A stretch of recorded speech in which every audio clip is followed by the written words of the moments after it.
ces deux richesses principales, le blé et le vin, s'en ajoute une troisième, l'huile. Les plantations d'oliviers, qui se développèrent sous l'impulsion des premiers colons romains, furent reconstituées sous la dynastie husseinite vers 1780. La venue des Français devait assurer à l'oléiculture son essor définitif. Aujourd'hui, le nombre des oliviers, qui était de 8 millions en 1880, est passé à 22 millions. Les doigts armés de cornes de mouton, les cueilleurs peignent à la bonne saison les branches de l'olivier pour les dépouiller de leur charge parfumée. Méthode ancestrale, usitée déjà au temps où, selon les auteurs arabes, on pouvait, de Tripoli à Tanger, cheminer à l'ombre ininterrompue des oliviers.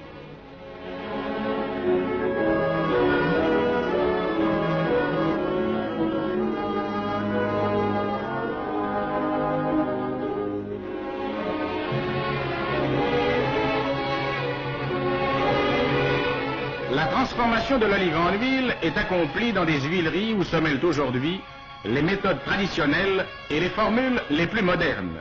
Mais chacun donne sa part à cette production du beau liquide ambré qui se chiffre d'avant-guerre par plus de 700 000 quintaux. On sait que les Tunisiens sont gros consommateurs d'huile. Chacun d'eux en consomme par an de 25 à 30 litres. En dépit de cette consommation considérable, la Régence pouvait naguère exporter plus de 25 000 tonnes du précieux liquide. Les méfaits de la sécheresse et les déficiences nées de la guerre ont amené une sérieuse baisse de la production. Mais le passé de l'oléiculture tunisienne reste le garant de l'avenir. Demain, l'olive et l'huile feront à nouveau la richesse de la terre tunisienne.